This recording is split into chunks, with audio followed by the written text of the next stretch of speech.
नीतीश देख रहे पीएम बनने का सपना, लेकिन उससे पहले बीजेपी उनके सपनों को तोड़ने का काम कर रही।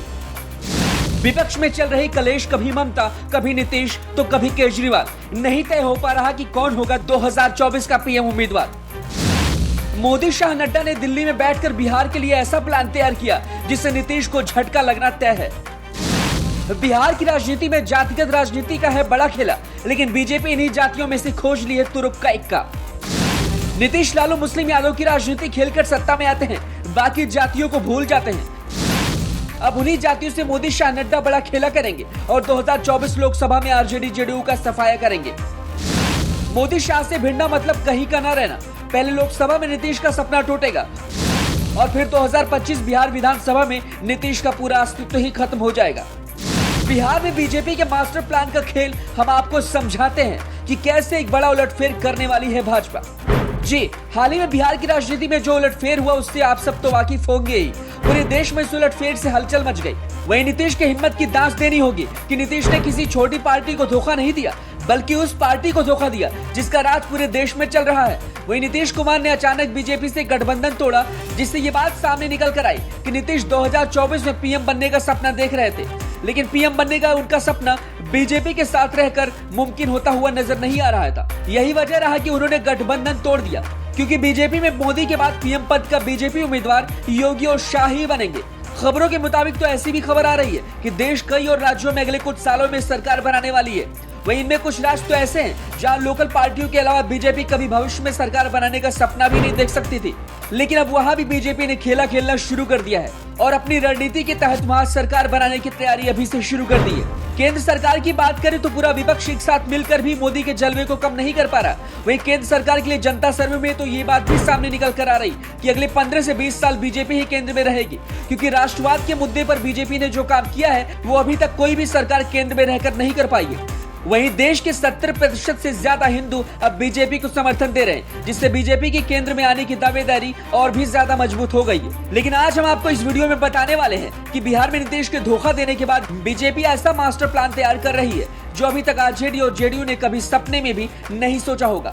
ये तो आप भी जानते होंगे कि देश के सभी राज्यों में जातीय आधार पर ही पार्टियां चुनाव लड़ती हैं, उसी हिसाब से टिकट दिया जाता है। वहीं बिहार में यादव और मुस्लिम जात को छोड़कर बाकी जातियों को लोकल पार्टियों ने कभी भी उनकी अहमियत नहीं समझी और बीजेपी ने इसी पर खेला करने की तैयारी शुरू कर दी है। 2024 लोकसभा चुनाव में बीजेपी नीतीश का सबसे पहले पीएम बनने का सपना तोड़ेगी और फिर उसके बाद 2025 विधानसभा चुनाव में बिहार की गद्दी पर खुद को विराजमान करने का प्लान अभी से तैयार करना शुरू कर दिया। बिहार के जातीय आंकड़ों को हम आपको बताएं, उससे पहले आपको बताते हैं कि आरजेडी जेडीयू गठबंधन के बाद नीतीश के सीएम बनने पर किन जातियों को नीतीश ने अपनी कैबिनेट में मंत्री बनाया है। नीतीश कैबिनेट में 40% मंत्री यादव और मुसलमान। नीतीश मंत्रिमंडल के 40% मंत्री यादव और मुसलमान हैं। मंत्रिमंडल में डिप्टी सीएम तेजस्वी सहित 8 मंत्री यादव बिरादरी से तो 5 मुसलमान बिरादरी से, 4 अति पिछड़ा, 6 अगड़ा और 6 दलित वर्ग के मंत्री शामिल हैं। इसके अलावा पिछड़ा वर्ग में शामिल कुर्मी बिरादरी के 2, कुशवाहा बिरादरी से 1 मंत्री हैं। महागठबंधन की कोशिश यादव, मुस्लिम और कुर्मी वोटों को साधने की है। इन तीनों बिरादरी के मतदाताओं की संख्या तकरीबन 39% है। बीजेपी अगड़ा, अति पिछड़ा, दलित को साधने पर जोर लगाएगा।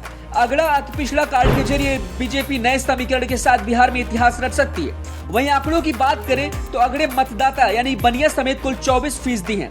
ये जातियां अरसे से मजबूती के साथ भाजपा के साथ जुड़ी हुई हैं, जबकि अति पिछड़ा वोट बैंक 25% है। अति पिछड़ा वर्ग में राजद का प्रभाव बहुत कम है। अब चूंकि आबादी के आधार पर इस वर्ग को कभी सरकार ने महत्व नहीं दिया, न ही कैबिनेट में शामिल किया, जिसकी कसक और दुख इन जातियों के अंदर बिहार की पार्टियों को लेकर अब भी है। वहीं इसके अलावा लुहार, कुम्हार, बढ़ई, सुनार, कहार, केवट का प्रतिनिधित्व लगभग नगण्य है। ऐसे में भाजपा स्थिति का लाभ उठा सकती है। बिहार में भाजपा 2024 के लोकसभा चुनाव में 35 से अधिक सीटें जीतकर कीर्तिमान स्थापित करना चाहेगी।